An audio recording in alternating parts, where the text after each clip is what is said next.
இது யாஃப்னா தமிழ் டிவியின் ஊடாக குவைத்திலிருந்து கிடைக்கப்பெற்ற இன்றைய செய்திகள். நேற்றைய தினம் செய்திகளுக்கு நண்பர்கள் கொமெண்ட் செய்திருக்கின்றீர்கள். கொமெண்ட் செய்த உறவுகளுக்கு நன்றிகள். இன்று கிடைக்கப்பெற்ற செய்திகளின் சுருக்கத்தை பார்ப்போம். மழைக்காலத்தை எதிர்கொள்ள மீட்புக் குழு தயார் நிலையில் இருக்கின்றது. முகாம் பருவம் மற்றும் குளிர்ச்சியான வானிலைக்கான தயாரிப்பில் தன்னார்வ மீட்புக் குழுக்கள் தேவைப்படுவோர்களுக்கு உதவி வழங்க தயார் நிலையில் இருக்கின்றனர். பாலைவனத்துக்கு செல்வோர் சிக்கல் ஏற்பட்டால் உதவுங்கள். கடற்கரைகளுக்கு செல்வோர் உதவுங்கள். போக்குவரத்தை ஒழுங்கமைக்கவும் காணாமல் போனவர்களை தேடுவதிலும் இந்த குழுக்கள் மிக வேகமாக பதிலளிக்கும் என்றும் சொல்லப்படுகின்றது. தேவையான சேவைகளை வழங்க தயாராக இருப்பதை உறுதி செய்தனர் குவைத்தில் இருக்கும் மீட்புக் குழுவினர். மீட்புக் குழுவின் தலைவர் அல் ஜவா இதனை சொல்லியிருக்கின்றார். குறிப்பாக கடற்கரையிலும் வாகனங்களை தூக்க உதவுவதாகவும் வைரஸ் தொற்றுநோய் அல்லது கனமழை போன்ற நெருக்கடிகளின் போது மாநில அமைப்புகள் உதவி செய்து வருவதாகவும் சொல்லியிருக்கின்றார். குவைத்தின் விமான நிலையத்தில் 433 போதை மாத்திரைகளுடன் ஒருவர் 2 வெளிநாட்டவர் கைது செய்யப்பட்டுள்ளனர். குவைத்தின் சர்வதேச விமான நிலையத்தில் 434 போதை மாத்திரைகளுடன் 2 நபர்கள் கைது செய்யப்பட்டிருப்பதாகவும் போதைப்பொருள் வைத்திருந்த 2 வெளிநாட்டவர்களை இவ்வாறு கைது செய்யப்பட்டதாகவும் ஒரு அரேபிய வெளிநாட்டவர் என்றும் சொல்லப்படுகின்றது.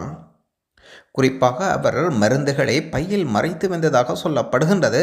அவரது ஆடைகளில் ஒரு ஆசிரியர் கைவசம் 1/2 கிலோகிராம் இடையுள்ள 10 பைகள் கண்டுபிடிக்கப்பட்டதாக சொல்லப்பட்டிருக்கின்றது. மேலதிக விசாரணைகள் தொடர்கின்றன.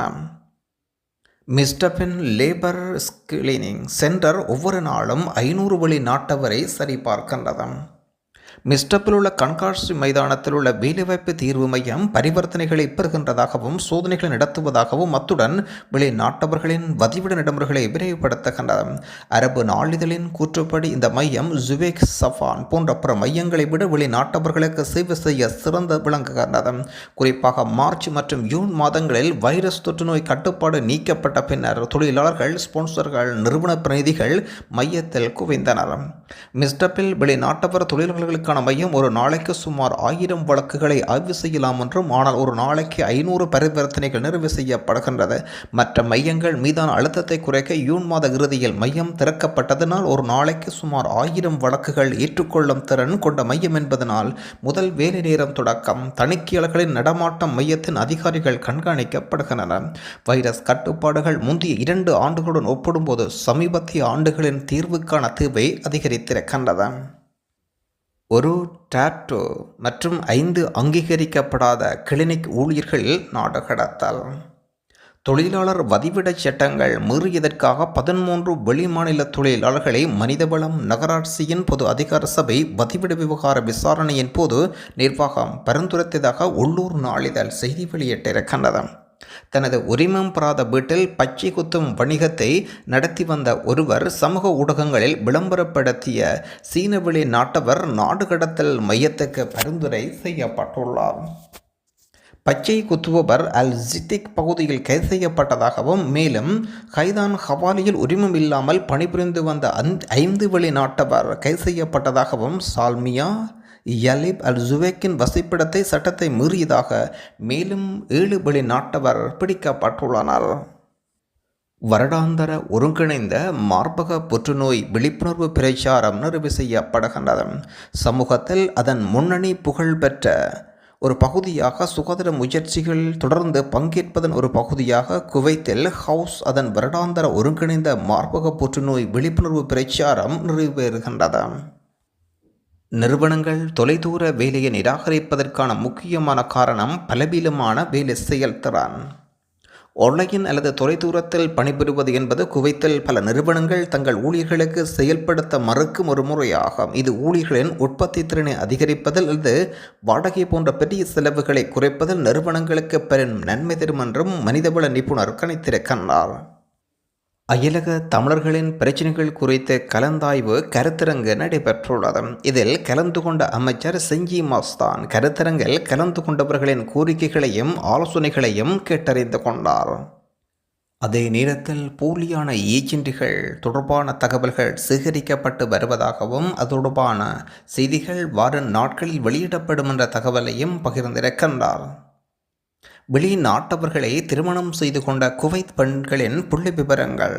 குடியுரிமை பிரச்சினை நாட்டில் பரவலாக விவாதிக்கப்படும் நேரத்தில் குறிப்பாக குவைத் அல்லாத குவைத் பெண்களின் மனைவிகள் மற்றும் வெளிநாட்டவரை மணந்த குவைத் பெண்களின் குழந்தைகள் குவைத் பெண்களின் மொத்த குழந்தைகளின் எண்ணிக்கை அதிகபூர்வ புள்ளி விவரங்களை வெளிப்படுத்தியிருக்கின்றது. ஜூன் மாதம் 2022 இறுதியில் குவைத் ஆண்களின் எண்ணிக்கை 15,100. சிவில் தகவலுக்கான பொது ஆணையகத்தின் புள்ளி விவரங்களின் அடிப்படையில் குவைத் அல்லாதவர்களை திருமணம் செய்து கொண்ட குவைத் பெண்கள் 19,429 பேர் உள்ளனர்.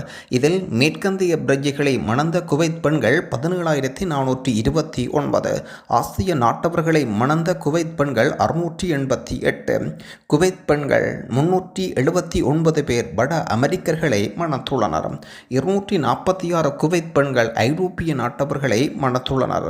57 பேர் தென் அமெரிக்க பிரஜைகளை மணத்துள்ளனர். 49 பேர் ஆப்பிரிக்க பிரஜைகளை திருமணம் செய்துள்ளனர். 39 பேர் இதில் அடங்குகின்றனர். ஆஸ்திரேலியா பிரஜைகளை திருமணம் செய்து கொண்டனர். மிச்ச பேர் தனியார் துறையில் பணிபுரியும் வெளிநாட்டவர்களுக்கு மருத்துவ பரிசோதனை. தற்பொழுதுள்ள மருத்துவ பரிசோதனை மையங்களில் கூட்ட நெரிசல்கள் நீண்டகால தீர்வாக வெளிநாட்டு ஊழியர்களின் மருத்துவ பரிசோதனையில் தனியார் துறையை ஈடுபடுத்த சுகாதார அமைச்சகம் உத்தேசித்துள்ளது என்று சுகாதாரத்துறையின் ஆதாரங்களை மேற்கோள் காட்டி அல் ராய் நாளிதழ் செய்தி வெளியிட்டிருக்கின்றது. குவைத்தில் பெரிய அளவில் போதைப்பொருள் கடத்தல். குவைத்தில் உள்ள சுவைக் துறைமுகத்தில் 10 மில்லியன் மாத்திரைகள் நாட்டுக்கள் கடத்த முயன்ற முயற்சியை உள்துறை அமைச்சகம் முறியடித்துள்ளது. மாத்திரை ஏற்றுமதியின் சந்தை மதிப்பு சுமார் 200 மில்லியன் தினார் என்றும் இந்த மாத்திரை சீனாவிலிருந்து வந்ததாக சொல்லப்படுகின்றது. முதல் துணை பிரதமரும் உள்துறை அமைச்சருமான ஜெக் தலால் சுவைக் துறைமுகத்துக்கு சென்று கைப்பற்றப்பட்டதை நேரில் பார்வையிட்டிருக்கின்றார். குவைத்தின் பஹாகில் பகுதியில் டிபிஎஸ் கைதர் ராஃபல்ஸ் புதிய கிளை இன்று திறந்து வைக்கப்பட்டிருந்தது. அநேக நண்பர்கள் இந்த திறப்பு விழாவில் பங்கேற்றிருந்ததை அவதானிக்க முடிந்திருக்கின்றது. குவைத்துக்கான இன்றைய நாணய பெறுமதிகள் இலங்கை மற்றும் இந்திய ரூபாவில் முதலில் இந்திய ரூபாவில் 261 ரூபாய், இலங்கை ரூபாவில் 1157 ரூபாய். குவைத்தின் பல்வேறு வாகன விபத்துக்களால் அக்டோபர் மாதத்தில் 21 பேர் உயிரிழந்துள்ளனர். கடந்த அக்டோபரில் சாலை விபத்துக்களில் உயிரிழந்தவர்களின் எண்ணிக்கை 21 எட்டியுள்ளது என்று பொது போக்குவரத்துறையின் பொது போக்குவரத்து விழிப்புணர்வுத்துறை அறிவித்துள்ளனர். இதில் விபத்து மற்றும் சாலையை கடக்க முயன்ற சம்பவம் ஆகிய 2 வழக்குகள் அடங்கும் என்றும் சொல்லப்படுகின்றது. குவைத்தின் ஹவாலி பகுதியில் உள்ள கட்டிடம் ஒன்றில் தீ விபத்து. சால்மியா மற்றும் ஹவாலி தீயணைப்பு நிலையங்கள் அதிகாரிகள் உடனடியாக அந்த பகுதிக்கு வந்து மீட்பு பணிகளை தொடங்கியதாகவும் அடுக்குமாடி குடியிருப்பின் 4வது மாடியில் தீ விபத்து ஏற்பட்டதாகவும் உள்ளே சிக்கியிருந்த நபர்கள் உடனடியாக மீட்கப்பட்டுள்ளனர். நன்றி. மீண்டும் இன்னும் ஒரு குவைத் பற்றிய விசேட செய்திகளோடு உங்களை சந்திப்போம்.